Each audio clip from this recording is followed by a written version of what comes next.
할렐루야. 주님의 이름으로 환영하고 축복합니다. 오늘 아침에 저희 딸이랑 갑자기 자기 혐오에 대해서 이야기를 나눴어요. 잠깐. 그러면서 최근에 그 새롭게 하소서에 강남 중침 그 목사님과 사모님이 나와서 간증한 적이 있었거든요. 그걸 제가 본 적이 있는데 거기서 이제 그분들이 미국에서 목회하실 때 사역 초기에 귀신 들린 자매가 왔었대요. 근데 그 자매를 이제 케어를 하는데 같이 일주일 동안 사모님 댁에서 이제 같이 합숙하면서 매일 기도하면서 지낼 때 이렇게 했대요. 목사님이 어떻게 할지 몰라가 처음이니까 어떻게 할지 몰라서 매일매일 기도하면서 그 자매님이랑 같이 앉아서 그 자매님을 학대했던 어린 시절부터 학대했던 할머니, 할아버지, 엄마, 아빠를 용서하는 말을 하자 이렇게 해서 이렇게 하셨대요. 나를 따라하세요 자매님. 나는 할아버지를 용서합니다. 이렇게 따라하라고. 나는 할머니를 용서합니다. 나는 엄마를 용서합니다. 나는 아빠를 용서합니다. 이렇게 따라하라고 했는데 그걸 못 하시는 거예요. 너무 상처가 깊다 보니까 그 말을 못 하시는 거예요. 그런데 그 자매님이 억지로 그냥 진짜 용서하는 100%의 마음은 아니었지만 진짜 억지로 따라했대요. 나는 할아버지를 용서합니다 했더니 갑자기 자매님 얼굴이 환해지면서 너무 기쁨으로 가득 차고 평안으로 가득 차더라고 하시더라고요. 그래서 그 다음에 일주일 동안 그렇게 하시면서 완전히 회복됐다 이런 얘기 하셨는데 저도 집에서 한번 그걸 해봤어요.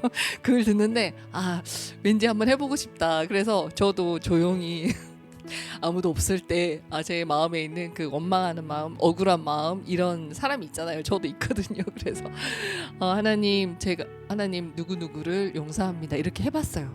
그냥 솔직히 제 마음에 100% 용서하는 마음 없었거든요. 근데 그냥 한번 따라해보자 해서 했는데 진짜 갑자기 마음이 편안해지는 거예요. 그리고는 뭔가 이렇게 묶인 게 풀어진 느낌이 들더라고요. 그래서 신기하다. 하나님이 이렇게 용서하라고 하시는 이유가 진짜 뭐 나를 살리기 위해서 그런 것, 나를 위해서라고 하셨는데 진짜구나 이런 걸 제가 깨달았거든요. 그래서 경험을 한 거라서 우리 여러분들, 우리 성도님들도 한번 아무도 없을 때 조용히 누가 들으면 곤란하니까 한번 해보세요. 나는 누구누구를 용서합니다. 이렇게 한번 해보세요. 진짜 입으로 그 말을 뱉는 순간 신기하게 진짜 마음이 평안해지더라고요.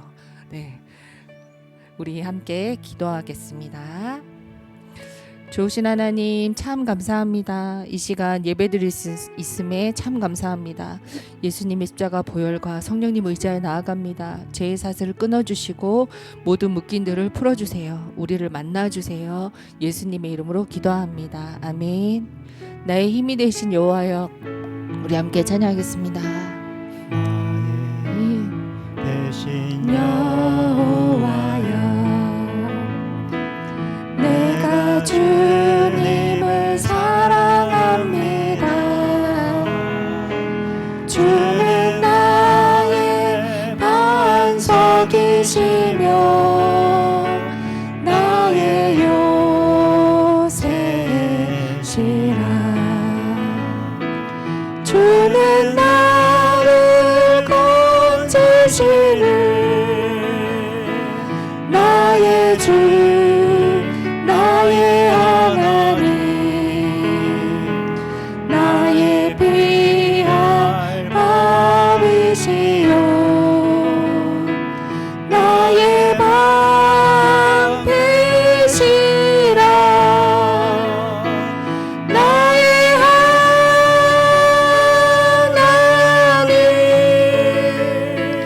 나의 하나님, 구원의 뿌리시요, 나의 산성이라. 나의 생명이신 여호와여, 내가 주님을 찬양합니다.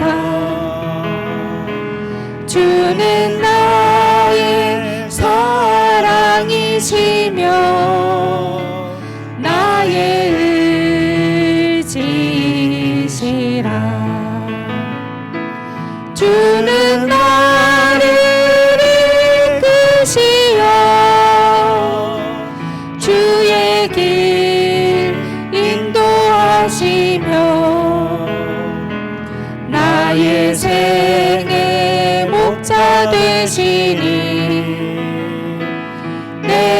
따르리라.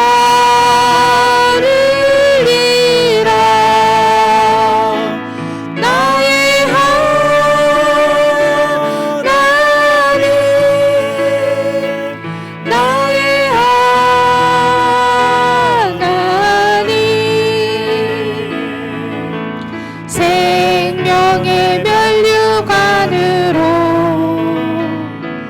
내게 씌우소서.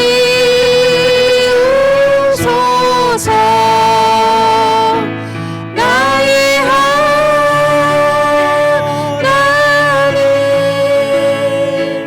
나의 하나님, 그는 나의 여호와, 나의 구세주, 나의 힘이 되신, 나의 힘이 되신 여호와여. 내가 주님을 사랑합니다. 주는 나의 반석이시며 나의 요새시라. 나의 생명이신, 나의 생명이신 여호와여. 내가 주님을 찬양합니다. 주는 나의 사랑이시며 나의 의지시라.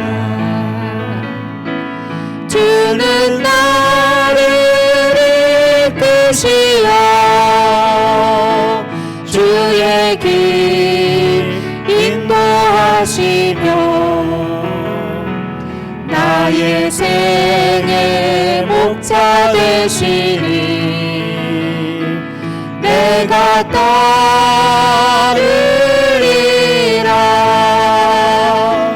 나의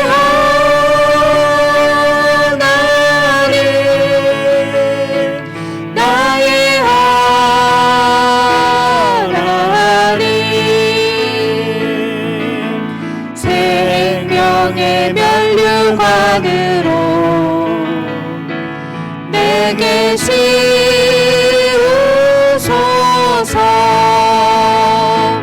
나의 하나님,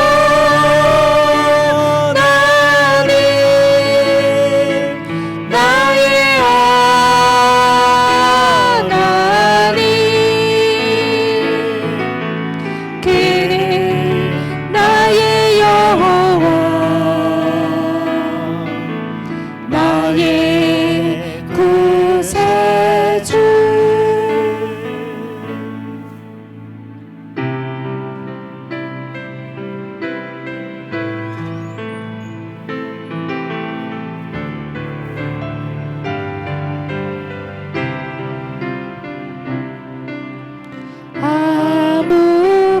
아무것도 두려워 말라.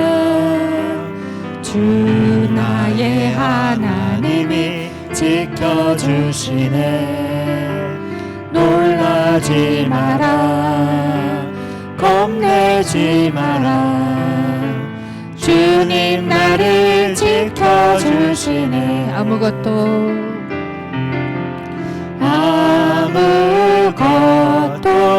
두려워 말라.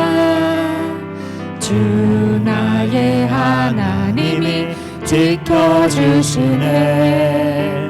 놀라지 마라, 겁내지 마라. 주님 나를 지켜주시네. 내 맘이 힘에 겨워 지칠지라도 주님 나를 지켜주시네. 세상의 험한 풍파 몰아칠 때도 주님 나를 지켜주시네. 주님은 나의 산성, 주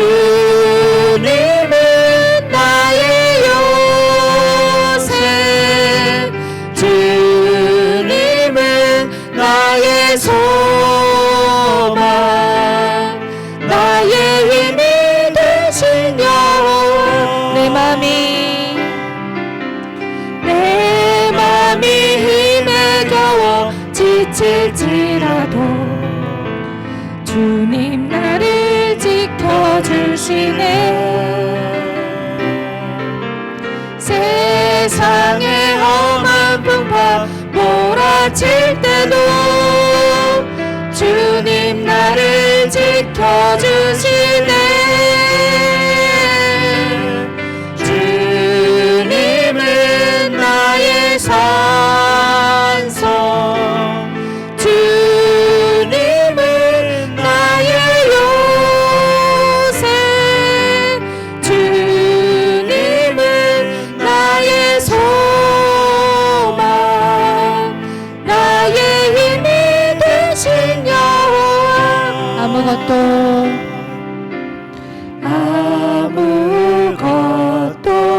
두려워 말라. 주 나의 하나님이 지켜주시네. 놀라지 마라, 겁내지 마라. 주님 나를 지켜주시네. 내 맘이 힘에 겨워 지칠지라도 주님 나를 지켜주시네. 세상의 험한 풍파 몰아칠 때도 주님 나를 지켜주시네. 주님은 나의 산성, 주님은 나의 요새, 주님은 나의 소망, 나의 힘이 되신 여호와. 주님은 나의 산성, 주님은 나의 요새, 주님은 나의 소망, 나의 힘이 되신 여호와. 아멘. 우리의 힘이 되신 우리 하나님을 의지하여 이 시간 우리 예배를 위해서 함께 기도하겠습니다. 우리 말씀 전하시는 목사님, 그리고 우리 말씀 듣는 우리 모두 좋은 마음 받을 수 있도록 성령 충만하도록 우리 함께 기도하겠습니다. 주님,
예수님의 볼로 덮어주셔서 하나님 아버지 감사합니다. 지난 주간 동안에도 하나님의 은혜 가운데 살게 하시고 거룩하고 복된 주일 시간과 공간과 삶을 구별하여 주님께 예배하게 하시니 감사합니다. 하나님, 이 시간을 복되게 하옵소서. 주님을 만나고 주님을 예배하는 것이 우리에게 얼마나 큰 복인지를 깨달아 알게 도와주시고, 오늘 주님만을 바라보니 사모하는 영혼에게 한량없이 성령을 기름 부어주시고 주님의 음성을 듣고 가게 하여 주옵소서. 우리의 모든 연약함, 부족함, 허물, 죄는 예수님의 볼로 깨끗하게 씻기셔서 은혜 받고 돌아가는데 부족함이 없도록 도와주시고 믿어지는 은혜를 허락하여 주시고 아픔과 상처가 치유되게 도와주시고 묶임들이 풀어지게 도와주시고 진리 안에서 자유케 되고 참된 소망과 기쁨이 넘쳐나는 평안이 넘쳐나는 시간 되게 하옵소서. 이 시간을 온전히 주님께 부탁드리며 살아계신 예수님 이름으로 기도했습니다. 아멘. 여러분 교회 소식 곧바로 전해드리겠습니다. 주보 사면을 참조하시기 바랍니다. 여러분 예배 속에서 임재하시는 주님을 꼭 만나고 돌아가기를 주님의 이름으로 축복합니다. 제가 오늘 복장을 좀 잘못 입었어요. 겨울인 줄 알고 다 겨울 복장으로 왔다가 그 일부 때부터 막 몸에 막 열이 하도 솟구쳐하고 지금 선풍기 틀었거든요. 그래서 넥타이도 도저히 못 매겠어요. 아까까지 매고 있다가 이제 풀고 왔어요. 그리고 바지도 수터처럼 입었다가 청바지로 바꿨거든요. 우리 목사님 왜 이러나 이러지 마시고 이 사람이 살고 싶어서 이랬구나 이렇게 좀 좋게 봐주시기 바랍니다. 근데 날씨가 엄청 덥네요. 제가 원래 한절기 때 약간 힘들거든요, 몸이. 그런데 그렇습니다. 좀 이해해 주시기 바랍니다. 광고 전해드리겠습니다. 지난 화요일 날 여기에서 인기모 모임을 은혜 가운데 했는데 이제 또 고등군 기도회가 이번 주 목요일 날 줌으로 시작됩니다. 이때는 제가 사모님한테 떠넘겨서 사모님이 줌 기도회를 인도하시고 저는 서포팅을 하게 됩니다. 중요한 광고 하나 있는데요. 명랑운동회 거창하게 했지만 볼링 대회를 하려고 합니다. 5월 10일 날. 그래서 2부 예배 마친 이후에 여기에서 간단하게 김밥과 컵라면을 드시고 볼링 치러 가려고 합니다. 그래서 회비는 10,000원입니다. 10,000원. 그러니까 게임비나 여러 가지 식사까지 부대해서 이렇게 합니다. 지금 생각에 1등상도 있고 또랑에 많이 빠뜨리는 사람에게 아차상도 이렇게 주려고 하고 있습니다. 작정하고 또랑에 빠뜨리면 안 되고요. 이때 시간 비워주시기 바랍니다. 5월 한 달 동안은요 주일 1, 2부 예배를 통합해서 10시 30분에 한 번만 드립니다. 여러분 착오 없으시기 바랍니다. 우리 나머지 모든 광고는 주보를 참조하시기 바라고 궁금한 사항은 담당 교육자인 저에게 문의하시면 친절히 안내해 드리도록 하겠습니다. 이제 준비한 예물을 위해서 우리 최주희 학생이 봉헌 기도해 주시겠습니다. 기도하겠습니다. 사랑과 은혜가 풍성하신 하나님 아버지, 너무나도 부족한 우리를 자녀 삼아주시고 사랑한다 말해주시니 너무나도 감사합니다. 하나님, 우리를 이곳에 불러주셔서 우리가 주를 찬양하게 하시고 주께 기도하게 하시고 주님께 예배드리게 하심에 감사드립니다. 하나님, 우리의 연약함을 주님께서 가장 잘 아십니다. 하나님, 마음과 입술을 지키지 못하고 행동을 지키지 못하고 죄를 지으며 살아가는 죄인된 우리의 모습을 보게 됩니다. 하나님, 우리가 이 모든 것을 깨닫게 하시고 주님 앞에 나아가 회개하고 돌이킬 수 있도록 하나님 은혜를 베풀어 주세요. 하나님 우리의 눈을 뜨게 하시고 길을 열어주셔서 주님께 나아가지 못하도록 방해하는 모든 죄를 끊어주세요. 하나님, 우리가 매일의 일상 속에서 주를 구하며 표대를 향하여 힘차게 나아갈 수 있도록 새 힘을 허락하여 주세요. 하나님, 우리의 힘으로는 아무것도 할 수 없습니다. 우리의 힘으로는 아무것도 이루어지지 않습니다. 하나님, 그러나 주님께서는 하실 수 있습니다. 하나님께서 우리 각 사람을 향해 계획하신 그 놀라운 뜻과 섭리를 매 순간 경험하며 감사함으로 살아갈 수 있는 우리 모두가 될 수 있도록 하나님 축복하여 주세요. 하나님, 오늘 이곳에서 우리를 향한 하나님의 크고 놀라운 사랑이 선포될 때에 우리의 영혼과 몸과 마음이 모두 살아나는 역사가 일어날 줄을 믿습니다. 우리가 다시 일어서 앞으로 나아갈 수 있는 힘을 주실 줄 믿습니다. 하나님, 마지막으로 오늘 말씀 전하시는 목사님을 위해 기도합니다. 성령님 충만히 임재해 주시고 목사님의 입술을 주장하여 주셔서 선포되는 말씀을 통해 사람을 살리는 은혜의 시간이 될 수 있도록 이 예배를 축복하여 주세요. 우리 교회가 사람을 살리는 교회로 쓰임받을 수 있도록 이곳을 축복하여 주세요. 하나님, 오늘의 예배도 주님께 맡깁니다. 하나님 사랑합니다. 하나님 감사합니다. 예수님의 이름으로 기도했습니다. 아멘. 우리 찬송가 50장 내게 있는 모든 것을 3절 찬송하시면서 준비하신 예물 하나님께 올려드리겠습니다.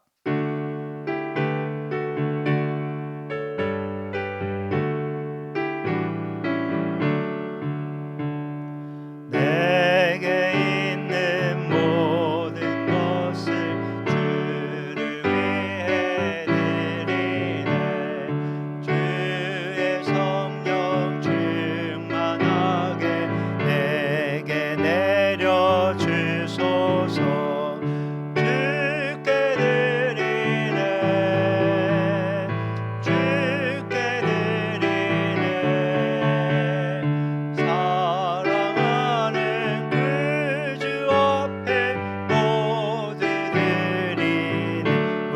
자리에서 일어나시겠습니다. 모든 것이 주께로부터 왔으니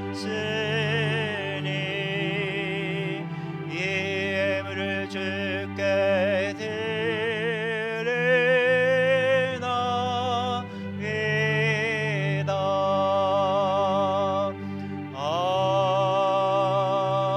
아멘. 서신 채로 하나님 말씀 봉독하겠습니다. 오늘 하나님께 주신 말씀은 창세기 16장 1절에서 6절까지 말씀입니다. 창세기 16장 1절에서 6절까지 우리 한 절씩 교독하겠습니다. 아브라함의 아내 사레는 출산하지 못하였고 그에게 한 여종이 있으니 애굽 사람이요 이름은 하갈이라.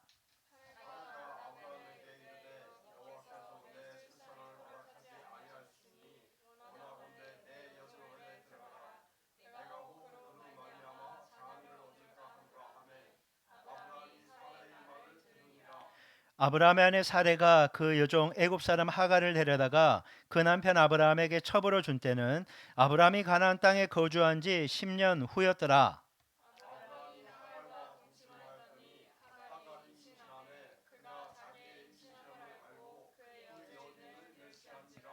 사레가 아브라함에게 이르되 내가 받는 모욕은 당신이 받아야 옳도다. 내가 나의 여종을 당신의 품에 두었거늘 그가 자기의 임신함을 알고 나를 멸시하니 당신과 나 사이에 여호와께서 판단하시기를 원하노라.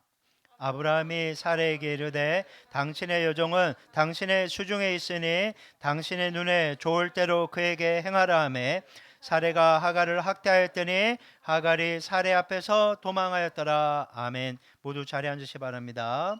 오늘 우리 교회 공동기도 제목으로 함께 기도하겠습니다. 하나님이 주신 약속의 말씀을 붙잡고 기도하면서 약속이 성취될 때까지 참고 기다리고 인내함으로 승리하도록 기도하시기 바랍니다. 우리 청소년들 중간고사 기간인데 성실히 준비하여 학업의 성취를 이루게 하시고 진학과 진로의 인도하심을 잘 받을 수 있도록 기도해 주시고 교회와 성도가 나라와 민족을 위해 깨어 기도하게 하시고 하나님의 뜻에 맞는 바른 법들만이 세워지고 집행될 수 있게 해달라고 공동기도 제목으로 함께 기도하겠습니다. 같이 기도합니다. 하나님 감사합니다.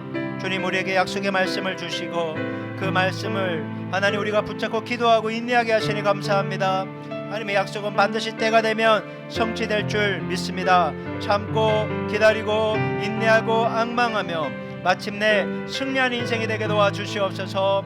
우리 청소년들 중간고사 기간입니다. 하나님 성실하게 잘 준비하여 학업에 좋은 성취가 있게 하시고 하나님 마땅히 가야 될 길로 진학과 진로를 인도하셔서 하나님의 살아계심을 목자 되심을 풍성히 경험하게 하여 주옵소서. 이 나라 이 민족을 위해 교회와 성도들이 깨어 기도하게 하셔서 하나님 나라와 뜻이 올바로 세워지게 도와주시고 성경의 비질린 법들이 하나님 다 깨어져 나가게 도와주시고 올바른 법들만이 세워져서 하나님을 경외하는 민족으로 날마다 거듭날 수 있도록 이끌어 주시고 붙잡아 주시고 역사하여 주시옵소서. 하나님 아버지 감사합니다. 이제 아버지의 말씀을 들으려고 합니다. 여기는 우리 모두 하나님 말씀을 받기에 좋은 마음밭이 될 수 있도록 은혜 베풀어 주옵소서. 부족한 종 아버지의 말씀 선포합니다. 모든 부족함과 연약함은 예수님의 볼로 덮어주시고 성령의 기름 부으심과 충만함 속에 하나님 말씀 증거할 때 하나님 홀로 영광받아 주시옵소서. 이 시간을 온전히 주님 부탁드리며 살아계신 예수님 이름으로 기도했습니다. 아멘. 할렐루야. 우리 주일 예배 드리시는 분들, 현장에 계신 분들, 라이브로 함께하는 지체, 해외 선교사님들 주님의 이름으로 축복합니다. 2012년 스페인의 한 성당에서 있었던 일입니다. 사진 하나 띄워주실래요? 80대 할머니가 이 습기로 인해 예수님의 이 벽화가 점점 훼손되어 가는 게 너무 안타까웠어요. 19세기 그림이었거든요. 그래서 자기가 붓을 들고 그림을 그리기 시작합니다. 자신이 전문 복원사도 예술가도 아니지만 이 성당과 주님을 향한 사랑으로 시작을 한 거예요. 그래 이 덧칠을 했는데 자, 한 번 더 클릭해 주실래요? 자, 이런 모습이 덧칠하면서 이렇게 변했고 또 한 번 더 해주세요. 예수님 얼굴이 저렇게 변해버린 거예요. 예수님의 형체를 알아볼 수 없는 모습으로 뒤바뀌어서 이 사건을 원숭이 예수라고 불리는 그런 불명예스러운 미술 복원사에서 굉장히 유명한 사건이래요. 여러분, 의도는 순수했잖아요. 예수님 얼굴이 저렇게 훼손될 수가 없으니까 내가 붓을 들었는데 서툰 열심히 명화를 되돌릴 수 없도록 망가뜨려 버렸다라는 겁니다. 여러분, 오늘 본문이 바로 이와 같은 일이에요.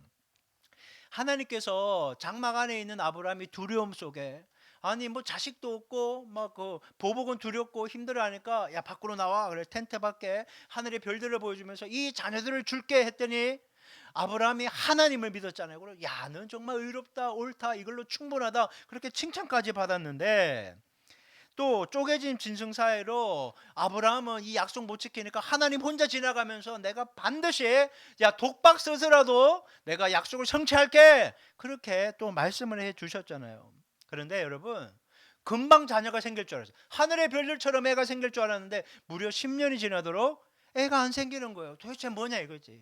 힘들 거예요, 여러분.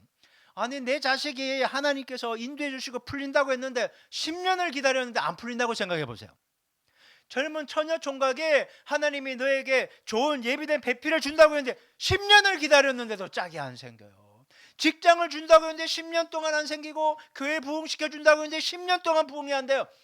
마음이 무너지고 초조해 지고, 여러분 그렇지 않겠습니까? 지금 그런 상황이라는 거예요. 분명히 약속은 유효했는데 기다림의 시간이 생각보다 길었다라는 거예요. 결국 아브라함과 사라는 하나님이 여시는 그때를 기다리지 못하고 스스로 문을 열기 시작을 하는 거예요. 여러분 참 이게 그래요. 하나님이 열어주시는 그때까지를 못 기다리고 내가 막 여는 거예요. 내가 사람 찾고 내가 돈을 어떻게 당겨오고 내가 무언가를 열심을 내면서 이렇게 되면 어떻게 돼요? 원숭이 예수 되는 거예요. 원숭이 예수. 내 인생이 그렇게 되는 거예요. 근데 우리가 너무나 쉽게 그렇게 한다는 겁니다. 결국 여종 하갈을 통해 이 아브라함과 사레가 문을 열었는데, 하나님 없는 인간적인 선택은 세 사람 모두를 상처 가운데로 밀어넣고 있는 것을 보게 된다는 거죠. 여러분, 조급함의 행포라는 말이 있어요. 조급함의 행포. 빠른 결과를 원하는 시대일수록 서두르다가 치명적인 실수를 범한다는 거예요. 에이, 그 사람이 그럴 리가 없는데, 예, 그럴 리가 없지만 조급해하다가 일을 그르치는 그런 경우를 많이 보는 거예요. 아브라함도 사레도 하갈도 모두 조급함에 무너졌다는 거예요. 근데 이들이 실수하는 동안 하나님은 한 말씀도 하시지 않는다는 거예요. 한 말씀도 안 해요. 그러나 그 침묵의 끝에 하나님의 간섭하신가 회복이 있다라는 거예요. 여러분, 우리도 뭔가를 좀 잘해보고 서둘러서 뭔가 결과를 얻고 싶은데 실수할 수 있잖아요. 실수하면 망친 것 같아. 일은 꼬인 것 같아. 하지만 하나님은 그 꼬인 그 마지막 순간에 여러분 강력한 역사하심으로 우리를 회복시키신다는 사실을 기억해야 돼요. 그러니까 지금 현재 모습 보면서 아, 인생 꼬였네, 인생 끝났네 라고 마침표 찍지 말고 주님이 하실 놀라운 일들을 기대할 수 있기를 주님의 이름으로 축원합니다. 그러니까 마침표 절대 찍지 말라는 거예요. 마침표. 내 몸이 좀 약해지고 그리고 뭔가 막혀있고 답답하고 없고 그런다고 해서 끝이 아니라는 거예요. 하나님이 역사하실 조류의 타이밍이 왔다 이거예요. 그러니까 하나님이 하실 일을 기대하는 우리 교회 가족들 될 수 있기를 주님의 이름으로 축복합니다. 자, 이제 본문을 통해서 인간의 실수 속에서 빛나는 하나님의 은혜 한번 살펴볼게요. 자, 오늘 본문이 주는 영적 교훈은 무엇일까요? 자, 첫째, 자 한번 화면 보시고 읽어보겠습니다. 자, 시작. 기다림을 견디지 못하면 하나님 없이 일을 벌인다. 예, 여러분 뭘 하더라도 하나님과 함께 일을 벌리세요. 하나님 없이 일을 벌리면요 사고가 나요. 사고. 자, 오늘 본문 창세기 16장 1절에서 3절까지 말씀을 보겠습니다. 붉은 글씨가 중요하니까 화면 보시고 한번 읽어볼게요. 자, 시작. 아브라함의 아내 사레는 출산하지 못하였고 그에게 한 여종이 있으니 애굽 사람이요 이름은 하갈이라. 사레가 아브라함에게 이르되 여호와께서 내 출산을 허락하지 아니하셨으니 원하건대 내 여종에게 들어가라. 내가 혹 그로 말미암아 자녀를 얻을까 하노라 하매 아브라함이 사레의 말을 들으니라. 아브라함의 아내 사레가 그 여종 애굽 사람 하갈을 데려다가 그 남편 아브라함에게 첩으로 준 때는 아브라함이 가나안 땅에 거주한 지 10년 후였더라. 아멘. 본문 1절은 어떻게 시작하는가 하면요, 아브라함의 아내 사레는 출산하지 못하였고 이렇게 시작합니다. 오랜 시간 기다렸지만 아기가 없었다라는 것을 얘기하는 거죠. 그리고 3절에 얘기합니다. 아브라함이 가나안 땅에 거주한 지 10년 후였더라. 10년을 기다렸는데 애가 없었더라. 약속은 받았는데 10년 동안 불임이었다, 이 얘기를 하고 있는 거예요. 그래서 구약학자 클라우스 베스트만은요, 이 10년이라는 시간의 표기에 대해 이렇게 얘기해요. 사레 하가를 통해 자식을 얻겠다는 결정이 경솔한 충동이 아니라 오랜 고통 끝에서 나온 것임을 보여주는 서술의 장치다라고 해석을 합니다. 금방 애가 안 생기니까 그냥 이렇게라도 해버리자가 아니라 생각하고 고민하고 자기 나름대로 생각한 플랜 B를 사레가 하가를 통해 아기를 얻자 이렇게 결정을 했다는 거예요. 여러분, 아브라함이 75세 때 부름을 받았으니까 10년이 지났으니까 지금 몇 세인가 하면 85세인 거예요. 사레의 나이는 75세. 여러분, 고대 근동시대에서요, 아기를 낳지 못하는 여자는 굉장히 천대를 받았어요. 신의 저주를 받아서 아기를 못 낳는다라고 생각해서 멸시와 천대를 받았어요. 그러니까 10년 동안 불임이었던 사례는요, 굉장히 고통이요. 남들이 뭐라고 하기 전에 자기가 먼저 자기가 계멸감에 빠지는 거예요. 자존감이 무너지는 거예요. 자기가 스스로를 멸시하고 나는 뭐 저주받은 여자인가? 나는 왜 이렇게 복이 없는 여자인가? 도대체 이게 뭔가 하고 자기의 삶을 저주하고 그랬다는 거예요. 저희 가정도 만 6년 이상 불임이었기 때문에 이 불임의 고통을 알아요. 이거 엄청난 겁니다. 애가 아무리 해도 안 생기는데 어떡하겠어요. 2절에서 사라가 이렇게 얘기해요. 여호와께서 내 출산을 허락하지 아니하셨으니. 자 보세요. 사례는 지금 애를 못 낳는 게 누구 탓? 하나님 탓이라고 얘기하는 거예요. 여러분의 인생이 왜 이렇게 힘들고 고달파요? 하나님 때문이라고 우리는 대부분 얘기해요. 그 인간 때문이 아니라 하나님이 나를 사랑한다고 하면서 나를 왜 이렇게 인생을 힘들게 하냐는 거예요. 왜 내 몸이 아프고 머리는 똑똑하지 않고 돈은 없고 막히고 왜 이렇게 환경은 답답하냐 이거예요. 하나님 탓으로 돌린다는 거. 하나님 탓으로. 여러분, 결국 사례는 이런 결론에 이르게 돼요. 하나님이 남편에게 자식을 준다고 약속했다.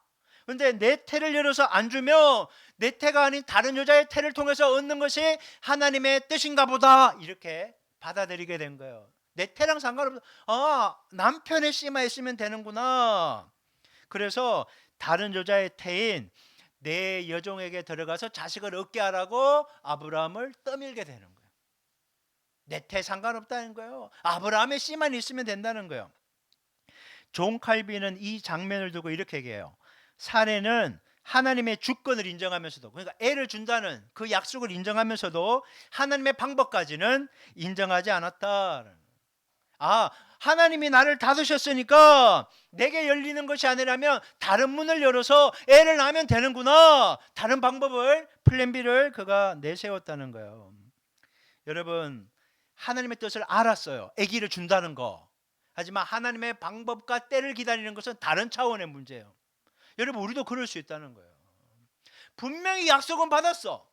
병이 치유되고 자식의 진학과 진로가 열리고 관계가 회복되고 필요가 공급되고 뭔가 형통의 복은 받았는데 하나님의 그 허락의 그 결과를 기다리는 방법과 때를 우리가 자꾸 하나님의 플랜 A가 아닌 인간적인 플랜 B를 앞세울 때가 많다는 거예요. 왜? 조급하니까. 빨리 결과를 보고 싶으니까. 원하는 결과를 기다리기가 힘드니까 그렇게 한다는 것입니다. 여러분, 이 당시 법전에 따르면 불임인 아내가 여종을 대리모로 세우는 것은 합법적이었어요. 보편적인 얘기였어요. 그러니까 불임 여성도 있었고 이런 일들이 많았기 때문에 여러분, 사례가 이런 생각을 그냥 쉽게 한 건 아니었다는 거예요. 보편적이고 해도 된다라고 생각해요. 그런데 합법적인 것이 항상 합당한 것은 아니다라는 걸 기억해야 돼요. 다 한다고 해서 따라하면 안 된다, 그 얘기를 하는 거예요. 하나님의 방법은 뭐였습니까? 여종의 태가 아니라 사례의 태를 통해 얻는 것이었어요. 그런데 하나님이 아직 그 말씀을 안 하셨거든요. 사례의 태를 통해 애를 얻는다는 말씀을 안 하니까 다른 방법을 찾게 된 거예요. 그러니까 아브라함과 사례가 10년은 기다렸지만 사례의 태가 아닌가벼? 하면서 여종의 태를 사용하기 시작했다는 거예요. 여러분, 하나님의 때를 기다리지 못하면요, 반드시 일이 생기게 됩니다. 여러분, 우리는 10년이나 기다렸으면 많이 기다린 거라고 이렇게 얘기를 하고 다른 방법을 찾아가게 돼요. 그런데 여러분, 조금 더 기다리지 못했다는 것이 문제예요. 여러분, 믿음은요, 처음 시작할 때는 다 좋아요. 다 뜨겁고 열정이 있고 힘차게 달려가요. 다 시작할 때는. 근데 언제 믿음의 진가가 나타나는가? 기다림이 지쳤을 때. 기다리다 지쳤어요, 나 힘이 더 이상 없어요 할 때 내가 믿음이 있는지 없는지 그때 드러나게 된다는 것입니다. 근데 여러분, 아니 사레와 아브라함이 10년이나 기다리며 지쳤잖아요. 새로운 방법을 모색하려고 할 때 하나님이 딱 나타나서, 얘야 아직은 15년은 더 기다려야 되거든, 조금만 더 참아, 이러면 얼마나 좋겠어요. 근데 하나님이 이 기다림에 무너지고 인간적인 플랜 B를 찾으려고 하는 이 사람들에게 아무런 말씀도 하지 않고 침묵하십니다. 우리가 어떤 방법을 찾으려고 할 때 하나님이 아무런 말씀도 안 하고 침묵하면요, 우리는 묵시적인 허락으로 생각하는 경향이 있어요. 내가 뭔가를 물었는데 그 사람이 대답을 안 해. 그러면 그렇게 해도 되는가 보다 우리가 받아들인다는 거예요. 하나님한테도 그렇다는 거예요. 하나님이 막지 않으시니까 이렇게 해도 되는구나 생각을 하게 되는 거죠. 이것이 조급함의 본질입니다. 뭘 해도 그래요. 사람을 만나거나 어떤 직장을 가거나 뭔가를 일을 할 때 내가 기도를 하거나 뭘 했을 때 하나님이 아무 말씀 안 하면 해도 되는가 보다 하고 자기가 그냥 취해버리고 해버려요. 그래 놓고 하나님이 허락하셔 놓고 이렇게 얘기하는 거예요. 아니요, 허락하신 적이 없어요. 그냥 침묵했을 뿐이에요. 왜 침묵했는지는 상황마다 다르지만 침묵이 허용은 아니다라는 거예요. 그러니까 뭔가 자기가 플랜 B를 앞세워서 사고 쳐놓고 하나님이 이렇게 허락하셔놓고 이런 말을 갖다 붙이면 절대 안 되겠다는 거예요. 여러분, 하나님이 하시겠다고 말씀하신 일을 내 방식으로 앞질러 버리면요, 그 인간적인 방식에 하나님은 절대 함께하지 않는다는 걸 기억해야 돼요. 그래서요, 공부를 해서 진학과 진로의 문을 열 때도요, 하나님과 함께 가셔야 돼요. 연애를 하고 결혼하는 것도요, 하나님과 함께 하셔야 되는 거예요. 내가 뭐 집을 얻고 또 뭔가를 관계를 맺고 뭔가를 결정하고 할 때요, 하나님을 함께 해야 되는 거예요. 하나님과 함께. 근데 너무나 많은 사람들이 하나님과 함께 하지 않아요. 자기 혼자 막 해버려 놓고 막 하나님 보고 나중에 탓하는 거예요. 하나님이 열어주시지 않으니.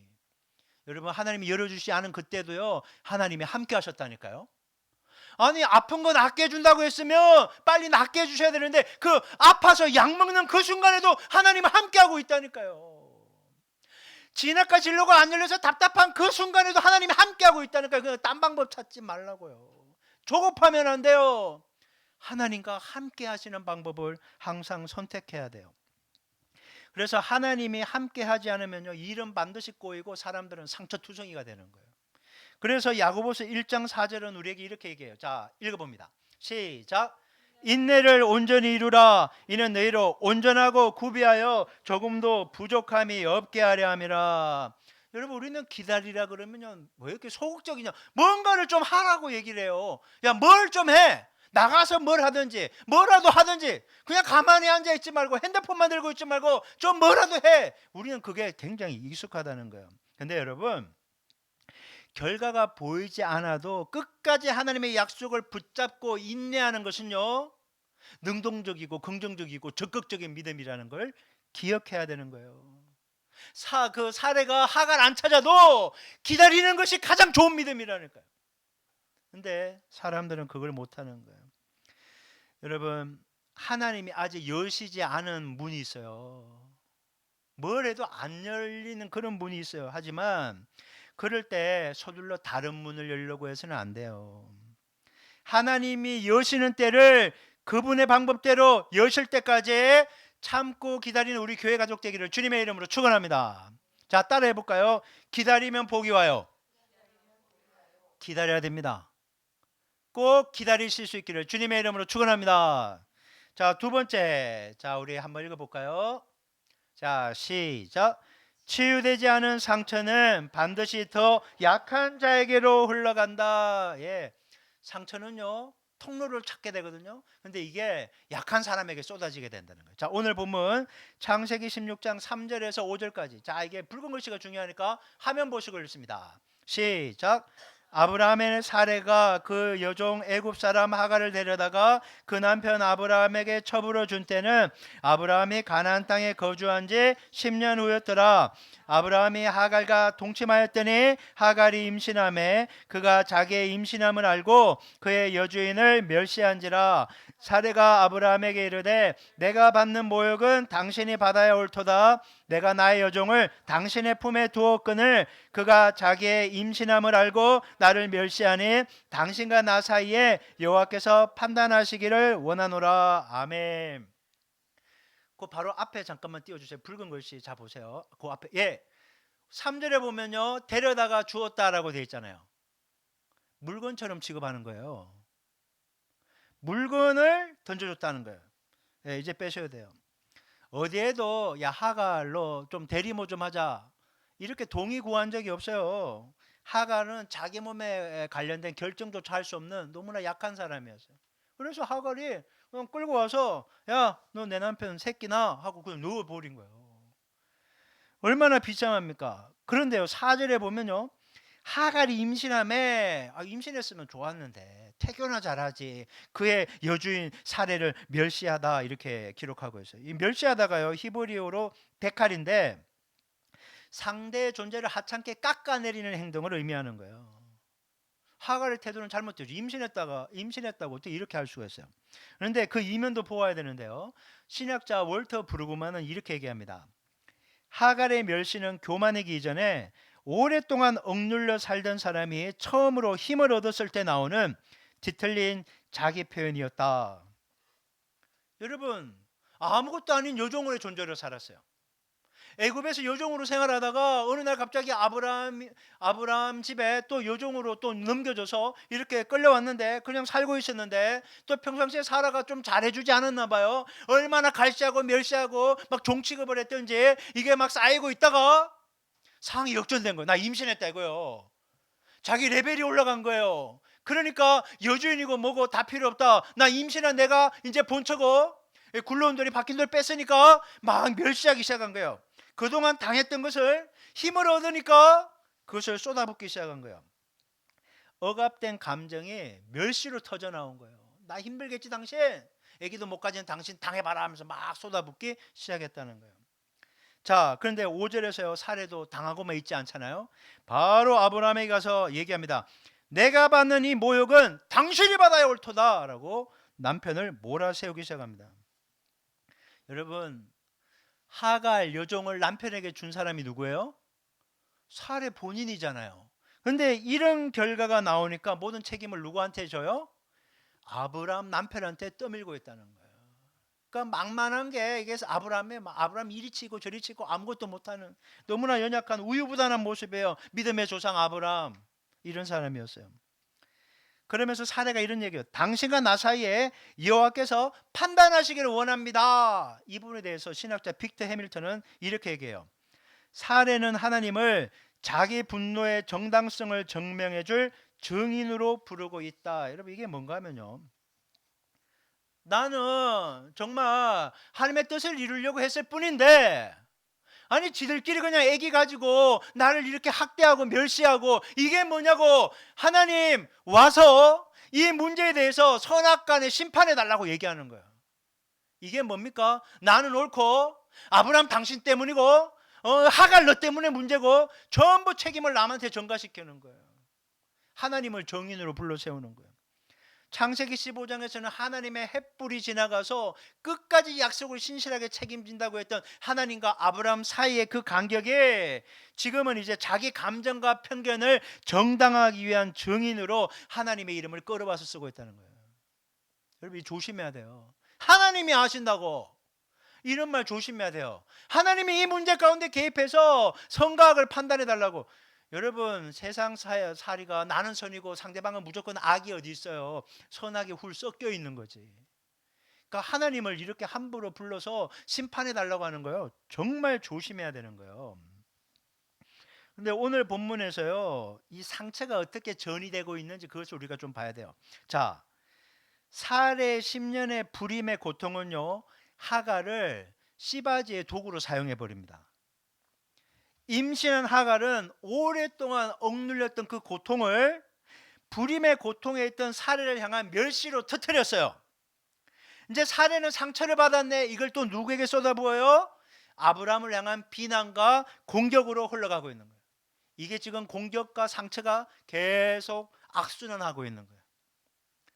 가해자가 피해자가 되었다가 피해자가 또 피의자가 되었다가 이것이 계속 돌고 있다는 거예요. 자, 영적 원리. 상처는 가만히 있지 않고 어딘가로 흘러간다. 상처는 흘러가게 돼 있어요. 나 상처 받았어요. 이게 끝나는 게 아니라 자기 혼자 할 것 같지만 이게 누군가로 향해서 가고 있어요. 그 흐름에는 방향이 있어요. 어디로 갈까요? 나보다 약한 사람을 향해 가는 거예요. 자식이 아파. 그러면 그걸 누구에게 쏟아부을까요? 아빠한테 못 쏟아부으니까 엄마한테 쏟아붓는 거예요. 엄마한테. 근데 엄마는 남편한테 얘기를 할 수가 없어요. 한국 정서상 남편은 안 듣거든. 당신이 애를 안 키워. 죄송합니다. 막 이런 식으로 나온다는 거예요. 그러니까 여러분 너무나 안 된 거예요. 도대체 아내들은 어디 가서 이게 화를 푸냐고요. 만약 직장 생활하면요, 자기보다 직급이 낮은 사람한테 그게 쏟아부어지는 거예요, 여러분. 상처는 흘러가는 거예요. 나보다 약한 사람을 향해, 나보다 목소리 작은 사람을 향해, 저항할 힘이 없는 사람들 향해 흘러가는 거예요. 상처가 그런 거예요. 결국 사례의 상처는 하갈에게 흘러갔고, 하갈은 풀 데가 없잖아요. 그러니까 도망을 치는 거예요. 광야로. 여러분, 치유받지 못한 상처는요, 반드시 출구를 찾아서 누군가를 또 상하게 하는 거예요. 그래서요, 무심코 던진 한마디, 무심코 외면한 시선 하나가 사실은 내 안에서 골마터진 상처가 분출되는 걸 수 있다는 거예요. 나는 아무 생각 없이 던진 말이었는 것 같지만 내 안에 상처가 있다 보니까 이거 그냥 툭 던진 거예요. 여러분, 이게 얼마나 많은지 몰라요, 우리 삶 속에. 그래서 에베소서 4장 26절은 이렇게 말씀합니다. 자, 읽어볼까요? 시작. 분을 내어도 죄를 짓지 말며. 예, 그래요. 목회를 하고 살다 보니까 상처가 없는 사람이 없어요. 왜 이렇게 상처가 많은지 몰라. 특별히 부모님한테 상처받지 못했던 사람들이요, 이게 커서도 사랑받아 본 적이 없으니까 너무 거칠거칠하게 대하는 거예요. 예전에 한 전도사님이 그런 얘기를 하더라고요. 자기는 아버지를 빨리 여의고 아버지의 사랑을 못 받아봤다는 거예요. 어머니는 자식을 뒷바라지하느라고 애를 챙기지를 못했다는 거예요. 그러니까 사랑을 받아본 경험이 없는 거예요. 따뜻한 말 한마디나 따뜻한 행동을 받아본 적이 없어요. 삶의 여유가 없으니까. 근데 이분이 결혼을 했는데, 그래서 애가 태어났는데 당연히 자식을 사랑한다고 생각은 드는데 어떻게 해야 될지를 모르겠다는 거예요. 여러분, 이게 얼마나 많은지 몰라요. 내가 경험이 없다 보니까, 사랑받지 못하고 존중받지 못하고 인정받지 못하다 보니까 나도 못하는 거예요. 이 상처가 내 자녀들에게, 나보다 직급이 낮은 사람에게 그렇게 상처로 출구가 되어서 흘러가고 또 상처를 주고 있더라는 거예요. 여러분, 내가 고통받고 상처받았다는 것이 다른 사람에게 흘러가는 것을 절대 정당화해서는 안 되는 거예요. 그래서요, 우리는 생각해야 돼요. 혹시 내 상처와 연약함이 다른 사람에게 지금 칼이 되어 상처를 주고 있는 건 아닐까? 내가 말을 좀 세게 하고 좀 말을 함부로 하고 내가 인정받지 못했다고 해서 남도 그렇게 대하고 있지 않는가? 자기를 돌아볼 수 있는 성숙함이 있어야 되는 거예요. 내가 내 자녀들에게, 또 직급이 낮은 사람에게, 그 어린 사람들, 연약한 사람들에게 내 아픔을 쏟아놓고 있지 않는가? 내 침묵이 더 약한 사람을 향한 폭력을 허용하고 있지 않는가? 야, 그러면 안 돼. 그건 옳지 않은 것 같은데. 이런 말을 못하는 거 그냥 내비두는 거예요. 왜? 개입하기 싫으니까, 귀찮으니까, 일이 꼬일까 봐 그냥 가만히 있는 거예요. 그러면 계속 당하는 사람만 당하는 거거든요. 이게 안타까운 거죠. 그래서 여러분, 조용히 자신을 돌아볼 수 있길 바랍니다. 그리고 자기의 상처가 주님의 만지심으로 온전한 회복과 치유가 있기를 바랍니다. 내 육신의 부모님한테 인정받지 못하고 사랑받지 못했다고 해도 하나님이 여러분을 사랑하십니다. 그 사랑으로 여러분이 정말 사랑하고 섬기며 사는 은혜가 있기를 바라는 것입니다. 그래서 한번 따라해 볼까요? 상처는 내 선에서 끊자. 여러분 선에서 끊어진 은혜가 있기를 주님의 이름으로 축원합니다. 흘러가게 하지 마세요. 또 흘러 들어오게도 하지 마세요. 누가 나에게 상처 주면 노 땡큐. 자, 따릅니다. 노 땡큐. 받지 마세요, 여러분. 괜히 막 다 마음 활짝 열어놓고 일부러 막 하는 모든 말에 상처를 받지 말고 노 땡큐 하고 받지 마세요. 상처는 노 땡큐 하는 거예요. 땡큐 하고 받지 말고 노 땡큐 나 안 받겠습니다. 아니면 좀 심한 말 반사 이렇게 하는 거예요. 상처가 반사돼서 가는 거예요. 그래서 상처는 여러분 대해서 확실하게 끊고 여러분 건강한 모습으로 행복하게 주님과 동행할 수 있기를 주님의 이름으로 축원합니다. 자, 세 번째. 자, 세 번째가 가장 중요해요. 자, 한번 읽어볼까요? 시작. 내 방법이 바닥날 때 비로소 하나님의 방법이 시작됩니다. 자, 오늘 보면 6절 읽어볼게요. 자, 읽어봅니다. 시작. 아브라함이 사레에게 이르되 당신의 여종은 당신의 수중에 있으니 당신의 눈에 좋을 대로 그에게 행하라 하매 사레가 하갈을 학대하였더니 하갈이 사레 앞에서 도망하였더라. 아멘. 자, 아브라함은 모든 결정권을 사레에게 넘겨버립니다. 자기는 그냥 빠져버린 거죠. 여러분 굉장히 무책임한 거예요. 왜냐하면 하갈의 씨도 자기 자식이거든요. 그 당시 고대 법으로 의하면 하갈의 씨가 장자예요. 버리면 안 돼요. 챙겨야지. 이런 법은 없어요. 근데 믿음의 조상 가문에서 이런 일이 벌어지고 있고요. 당신의 눈에 좋을 대로 하라. 이게 사사기에서 자기 소견에 옳은 대로 행했다. 가장 영적으로 암흑기라는 그 시대하고 동일한 표현이에요. 여러분 아브라함이 사레에게 넘기고 빠진 것은 중재가 아니죠. 자기가 뿌린 씨앗에서 슬그머니 발을 빼고 있는 거예요. 아주 이기적인 거죠. 자, 아브라함이 모든 결정을 사레에게 넘긴 결과 사레가 어떻게 합니까? 여종 임신한 여자 하갈을 어떻게 해요? 학대했다. 멸시 삼을 받았던 여자가 학대 30으로 나는 10배로 갚는 여자야 하면서 막 쏟아부은 거예요.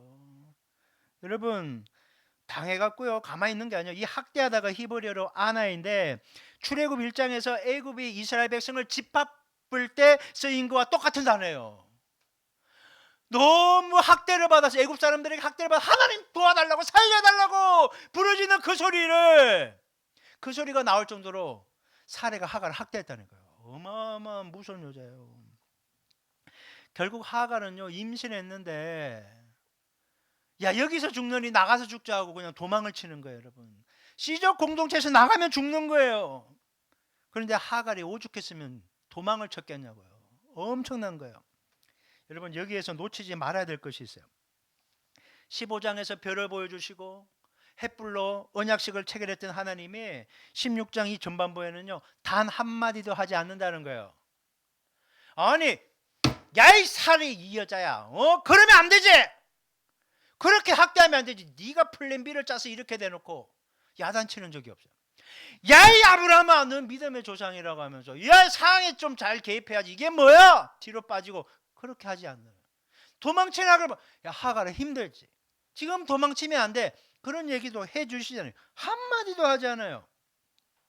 네 여러분 하나님의 침묵은 외면이 아니라 기다림이에요. 기다림이에요. 그래서 신학자 헬무트 틸리케가 이런 얘기를 해요. 자 보세요. 이게 되게 중요해요. 한번 같이 읽어볼까요? 시작. 하나님은 인간이 자신의 모든 수단과 방법을 다 소진하고 막다른 골목에 다다를 때 비로소 일하기 시작하신다.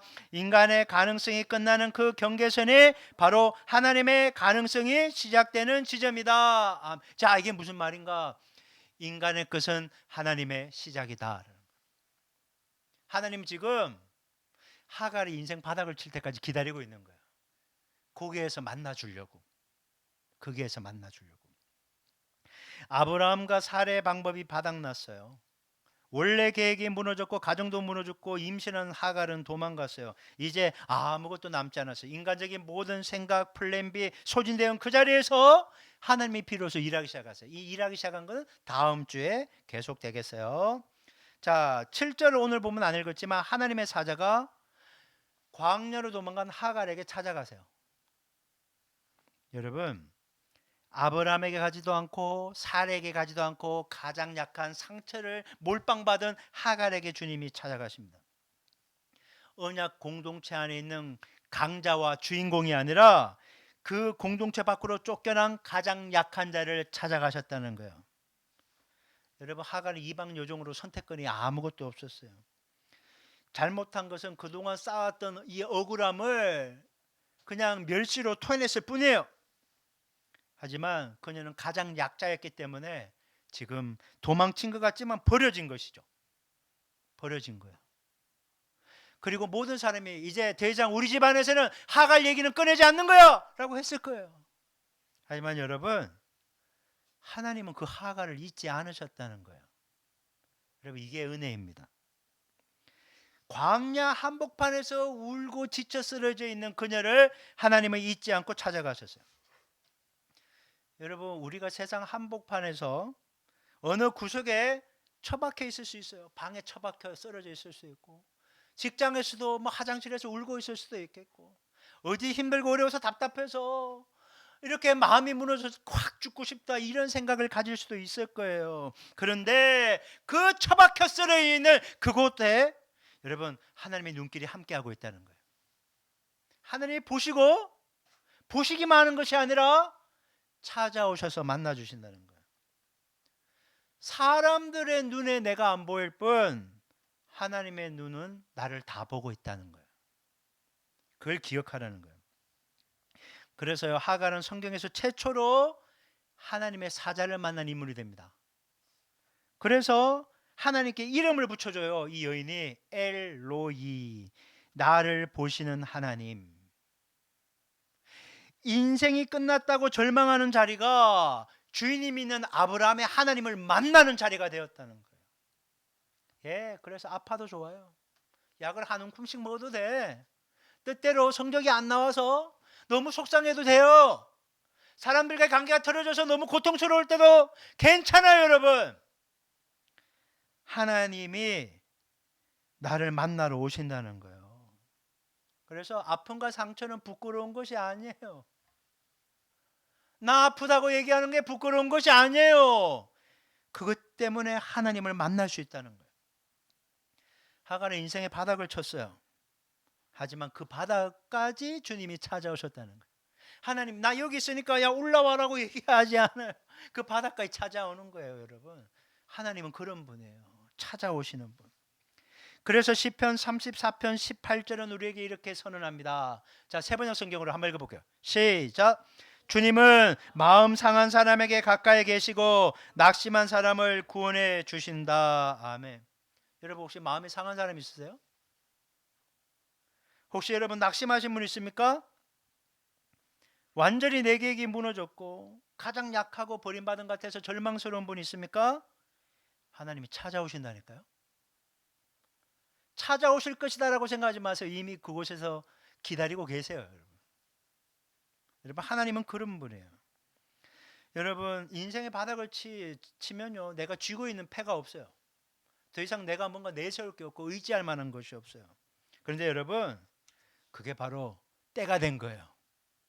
하나님을 만날 때, 하나님이 일하시는 때를 경험하는 때가 된 거예요. 그래서 내 방식, 내 방법이 다 무너졌을 때 비로소 하나님의 방법이 시작된다. 하나님이 본격적으로 일하실 때가 되었다. 그러니까 여러분, 지금 인생 바닥 친 것 같아도 너무 절망하지 마세요. 그 절망의 바닥 속에 주님이 함께하고 계십니다. 자, 이제 오늘 말씀을 맺을게요. 우린 세 가지 원리를 살펴봤어요. 자, 이제 한번 볼까요? 자, 첫째 한번 읽어봅니다. 시작. 기다림을 견디지 못하면 하나님 없이 일을 벌인다. 예, 기다림이 힘들잖아요. 혼자 뛰쳐나가서 플랜 B 작동시키지 말고 더 하나님을 붙잡을 수 있게 바랍니다. 자, 두 번째, 시작. 치유되지 않은 상처는 반드시 더 약한 자에게로 흘러간다. 내 상처가 누군가를 향한 칼이 되지 않도록 여러분 손에서 상처를 치유받고 끊으시기 바랍니다. 자, 마지막 세 번째, 시작. 내 방법이 바닥날 때 비로소 하나님의 방법이 시작된다. 예. 바닥이라고 느껴지십니까? 끝장난 것 같습니까? 하나님이 거기서 시작하십니다. 내가 생각하지 못한 일들이 시작될 거예요. 여러분, 아브라함과 사레의 실패가 끝이 아니었던 이유는요, 하나님의 약속은 여전히 유효하다는 거예요. 자식 준다고 했잖아. 10년 동안 잘 참았는데 실수했네? 끝이 아니에요, 여러분. 이 가정이 다 깨어진 순간에도 조급한 열심으로 실패하고 서로 상처 주고 아픔을 당하는 가해자가 피의자가 되고 피의자가 또 피해자가 되는 이 악순환 속에서도 더 이상 아무런 방법도 보이지 않아서 절망하지만 하나님의 은혜는 그 절망 속에서 더 빛나고 있다는 거예요. 내 힘과 방법이 남아있을 때보다 그 모든 것이 다한 자리에서 하나님의 은혜는 더 크게 내게 다가왔다라는 거죠.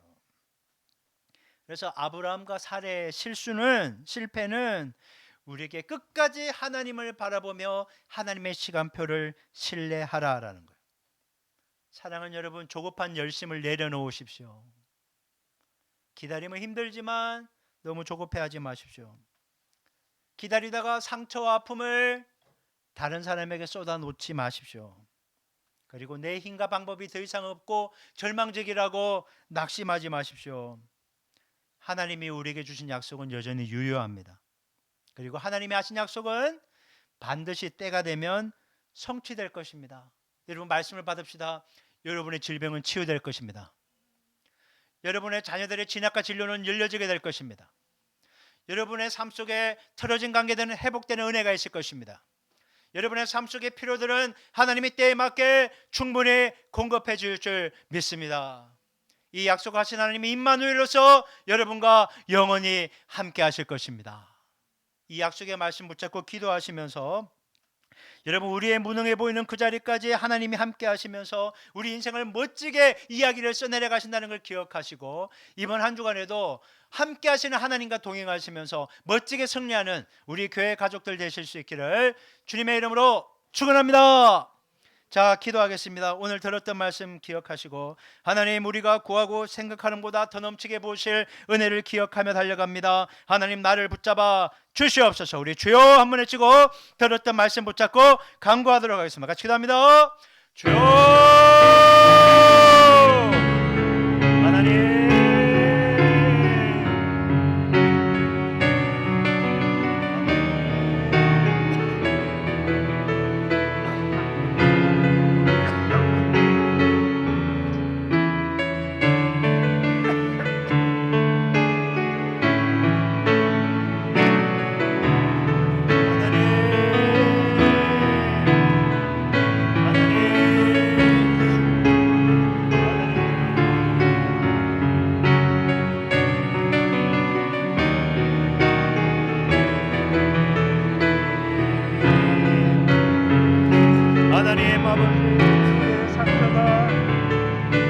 연약함이 하나님 우리 인생을 더 이상 무너뜨리지 않게 하시옵소서.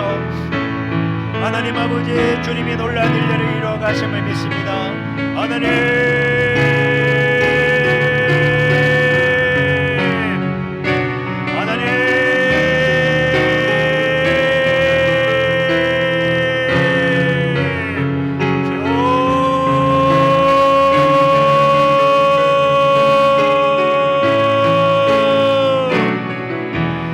상처와 실패를 묵상하지 않게 도와주시고 하나님의 말씀들을 기대하고 소망하며 살게 하옵소서.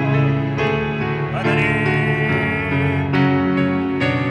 흘려진 은혜와 회복과 치유와 소망의 때를 경험하게 되옵소서. 우리의 생각 앞세우지 않게 하시고 주님만을 믿고 바라고 소망하며 살아갈 수 있도록 하나님 아버지 끌어주옵소서. 붙잡아 주옵소서. 역사하여 주옵소서. 하나님,